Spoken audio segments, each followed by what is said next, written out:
The estate of Charles Whitman, a self-made millionaire in Chicago, always sparkled with wealth and grandeur. Every chandelier, every polished marble floor, and every shimmering glass window reflected his status. To those who lived in his world, Charles was more than just rich. He was untouchable. He threw lavish parties where the city's elite gathered to show off their fortunes, and where appearances mattered more than anything else. One evening, as his staff prepared for yet another extravagant dinner, Charles leaned back in his leather chair and smirked. "Let's make tonight interesting," he told his assistant. His voice carried that arrogant tone he was infamous for. "Send an invitation to the cleaning lady. You know, the one who mops the floors during night shifts. What's her name again?" The assistant hesitated. "You mean Miss Lorraine? She works part-time here." "Sir, are you serious?" Charles chuckled. "Yes. Let's see the look on everyone's faces when she shows up. Imagine a cleaning lady at a millionaire's table. It'll be hilarious." The assistant, though uncomfortable, obeyed his order. Lorraine, the woman who quietly scrubbed and polished his grand estate when no one else was around, received a handwritten invitation delivered to her modest apartment. She stared at it in disbelief. For a moment, she wondered if it was a cruel mistake, but the embossed seal, the expensive card, and the exact address of the mansion told her otherwise. Lorraine was no ordinary woman. Though she cleaned floors to make ends meet, she carried herself with quiet dignity. Years of hardship had hardened her spirit, but never broke her pride. When she read the words "formal attire requested," she smiled faintly. She had a gown carefully folded in her closet, one she hadn't worn in years. Tonight, she thought, might just be the night to wear it again. As the evening arrived, luxury cars lined the driveway of Charles's estate. Guests stepped out in designer suits and sparkling gowns, ready for gossip and glamour. None of them expected what was about to happen. The party was already alive with chatter when Lorraine arrived. The doorman, expecting only the finest guests, paused as he saw her step out of a modest cab. But his eyes widened when he realized she was no ordinary guest. Lorraine wore a deep emerald gown that shimmered under the estate lights, hugging her tall figure with elegance. Her natural curls framed her face like a crown, and her calm confidence made her presence undeniable. Guests turned their heads. Some whispered, others raised brows in disbelief. "Who is she?" a woman in diamonds asked, clutching her husband's arm. The husband stared longer than he should have before murmuring, "I don't know, but she looks like royalty." Inside the grand hall, Charles stood with a glass of champagne in hand, laughing with his circle of wealthy friends. When the doors opened and Lorraine entered, his laughter stopped mid-sentence. His little joke had backfired instantly. Instead of a cleaning lady in her work clothes, everyone saw a woman who carried herself like a star. Lorraine moved with grace, her gown flowing behind her, her smile soft yet unshakable.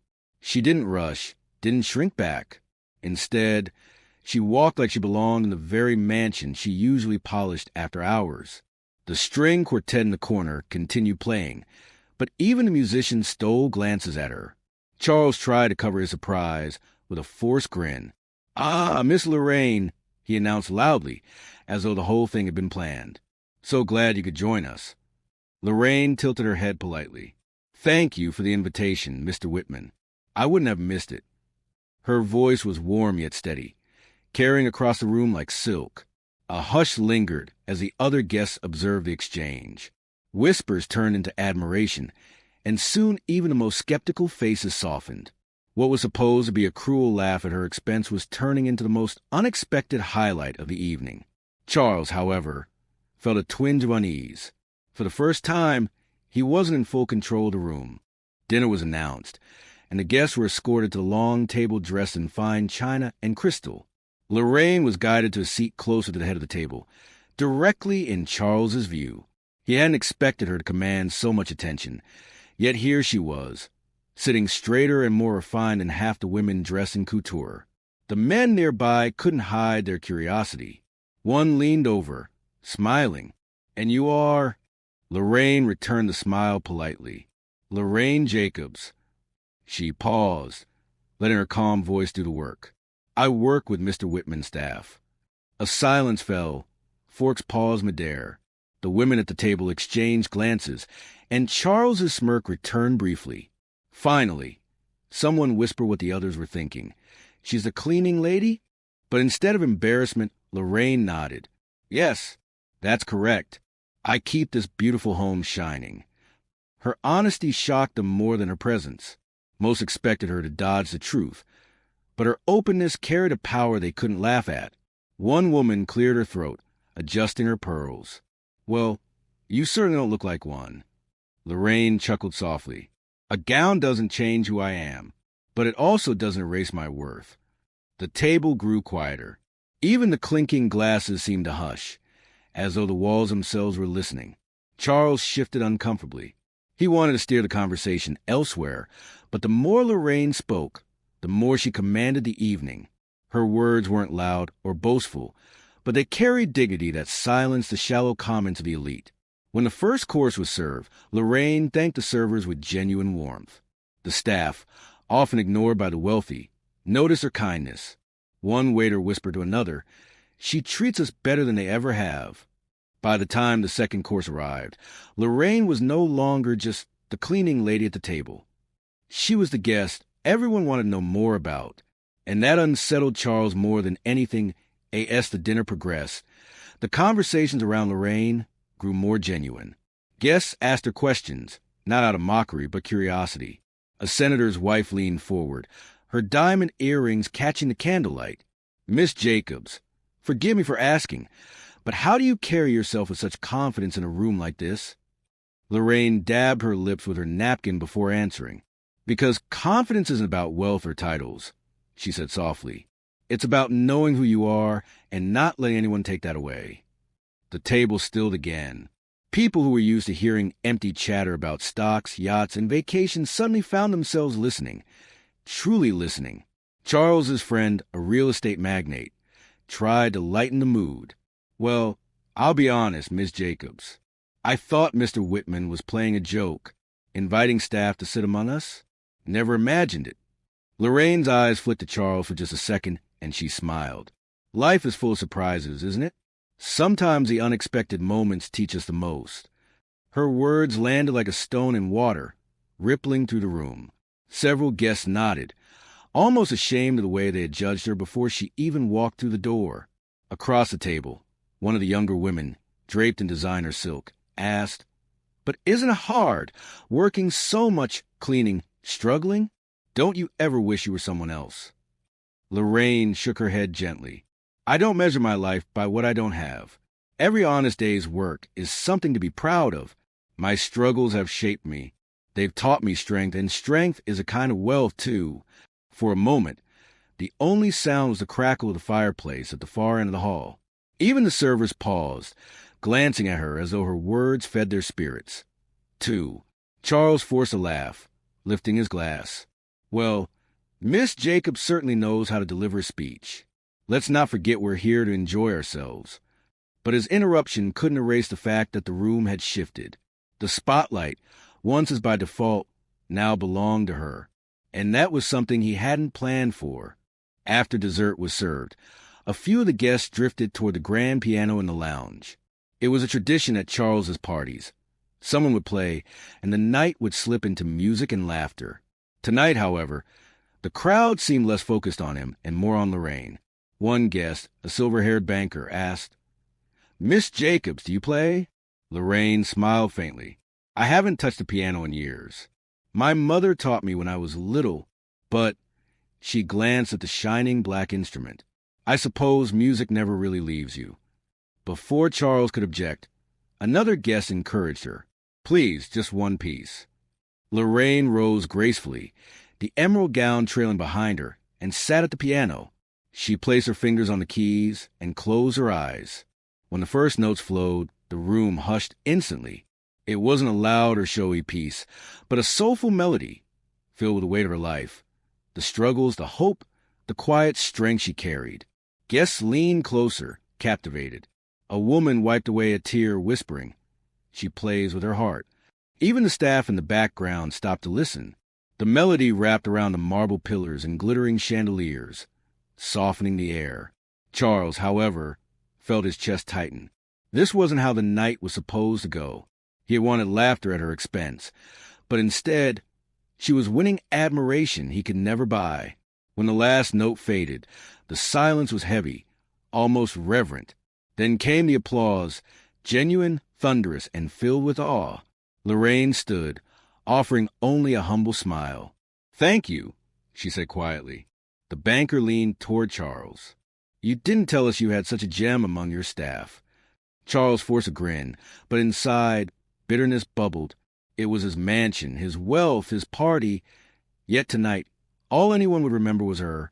And for the first time in years, Charles Whitman felt small in his own house. The evening carried on, but the balance had shifted completely. Everywhere Lorraine moved, conversations followed. Guests who once dismissed her now sought her out, eager to know her story. Some asked about her life, others about her thoughts on resilience, and she answered each with humility and grace. Charles kept watching from a distance, his jaw tight, his glass of champagne untouched. It frustrated him how easily she commanded the room. Years of wealth and power had bought him attention, but Lorraine had earned it with nothing more than her spirit. Finally, one bold guest asked a question lingering in everyone's mind. "Miss Jacobs, if you weren't working here, what would you be doing?" Lorraine paused. Her eyes softened as she glanced at the chandeliers above. "I would be teaching," she admitted. "I studied education before life, took a different turn. My dream was always to teach children, to inspire them to believe in themselves. But when my father passed, I had to step in and provide for my family. Cleaning became the way I could survive." A murmur spread around the group.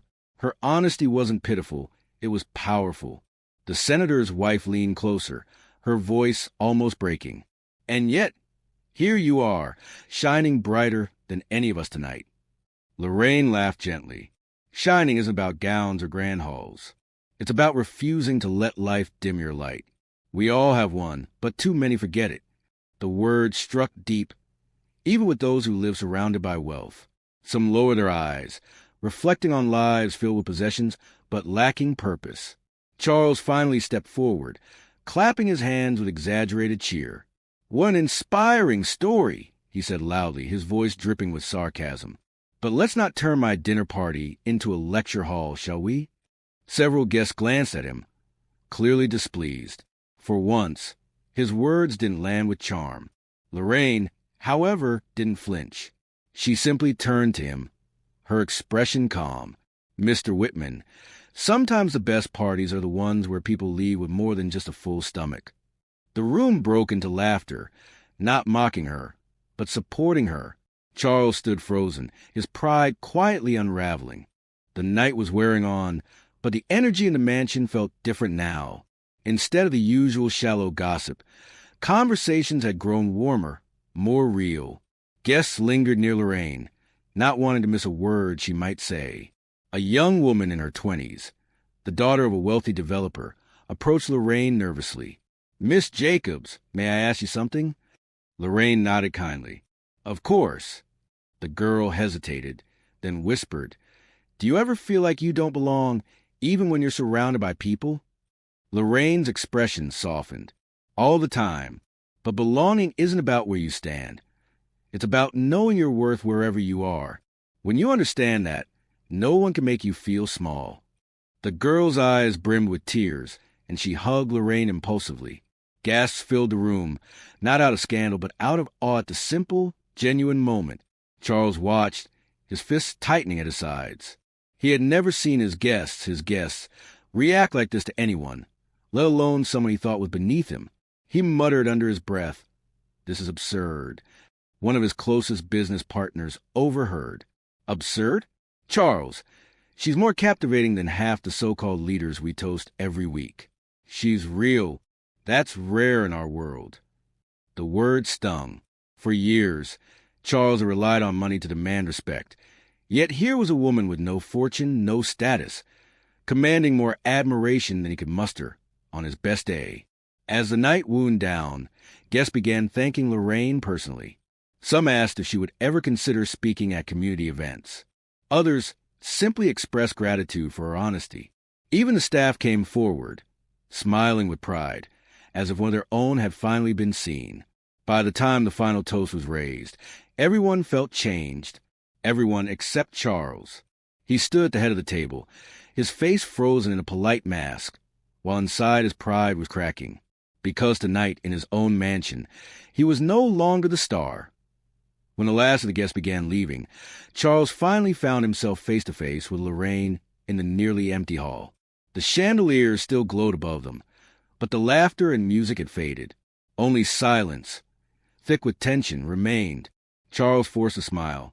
"Well, Miss Jacobs, I must say, you certainly entertained them tonight."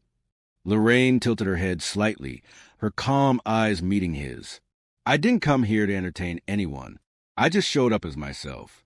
Maybe that was enough. Her words struck him harder than he wanted to admit. For years, Charles had built a life on extravagance, thinking it made him superior. Yet tonight, a woman with nothing but dignity had outshined him in front of everyone he tried to impress. "You made me look like a fool," he snapped, his polished mask slipping. Lorraine's voice remained steady. "No, Mr. Whitman. You made yourself look like a fool the moment you invited me as a joke. I only accepted the invitation you gave." Charles froze. No one had ever spoken to him that way. Not at a party, not in his own house, and certainly not someone from his staff. Before he could reply, the senator's wife approached, her jeweled hand resting gently on Lorraine's arm. "Miss Jacobs, thank you for tonight. You reminded us what true grace looks like." She turned to Charles, her tone sharp. "And shame on you, Charles. We came here expecting charm, not cruelty." Other departing guests echoed similar sentiments. One by one, they offered Lorraine warm goodbyes, leaving Charles standing alone, red with humiliation. When the doors finally closed and the mansion was quiet, Charles looked around the vast, glittering room. For the first time, it felt hollow. Lorraine picked up her small purse and moved toward the exit. "Good night, Mr. Whitman," she said gently, not with malice, but with the weight of truth. And with that, she left him, surrounded by wealth, but stripped of respect. The next morning, Charles sat in his study, staring at the untouched breakfast laid out before him. For the first time in years, his mind wasn't on stock markets, deals, or acquisitions. It was on Lorraine. He replayed the night over and over, the way she walked in with confidence, the way guests clung to her every word, the way his carefully built image crumbled in just a few hours. His phone buzzed with messages. "Charles, that woman you invited last night, extraordinary. Do you think she considers speaking at our charity gala? Your party was unforgettable because of her." Each message was like salt in a wound. The event meant to elevate his own status had turned into a platform for someone he thought beneath him. Later that day, Charles called his assistant. "Find out everything about Lorraine Jacobs," he ordered sharply. The assistant hesitated. "Sir, are you sure? After last night, it seems she—" "I said find out." Charles cut in. "No one upstages me in my own house." Within hours, files were spread across his mahogany desk. Lorraine's life was no secret. Her father's passing, her dropping out of college, the long hours of cleaning jobs to support her family. Yet what struck Charles most wasn't her hardships. It was how, despite them, she had never complained, never asked for favors, and never let her dignity slip. For a moment, he felt something he hadn't in years. Shame. Shame that he had mocked her work. Shame that he had tried to humiliate someone who carried herself with more honor than he ever had. But alongside shame came something darker, envy. She had nothing, yet people adored her. He had everything, yet they only tolerated him. Charles leaned back, his fingers drumming the desk. "If they think she's better than me," he muttered, "I'll prove them wrong."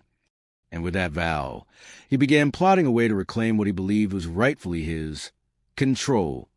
Days passed, but the memory of that evening clung to Charles like a shadow. He attended business meetings, shook hands with investors, and signed million-dollar deals. Yet everywhere he went, the whispers followed. That woman at Whitman's party, remarkable. His name wasn't being celebrated. Hers was.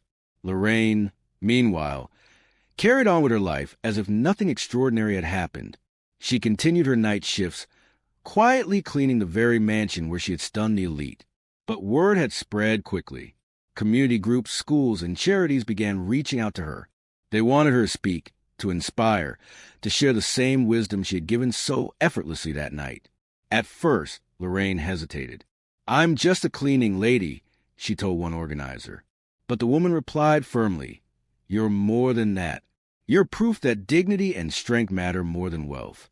People need to hear your voice." And so, Lorraine stepped into a role she had once only dreamed of. She spoke at schools, telling children not to let their hardships define them. She stood at charity events, reminding people that worth comes from character, not riches. With every word, her influence grew, not because she sought it, but because she lived it. Charles watched from afar, bitterness twisting inside him. Yet deep down, beneath the envy, something else stirred: respect. He could no longer deny what everyone else had seen. Lorraine had walked into his mansion as a target for ridicule, but she had walked out as a symbol of grace, courage, and truth. One evening, as he sat alone in the grand dining hall, Charles whispered to himself, "She won without trying." And for the first time, he realized that all the wealth in the world could not buy what Lorraine possessed naturally: the power to touch hearts. In the end, the joke he had planned became his own undoing. For while Charles remained trapped in the emptiness of his riches, Lorraine shined on, proving to everyone that true greatness comes not from money, but from the soul.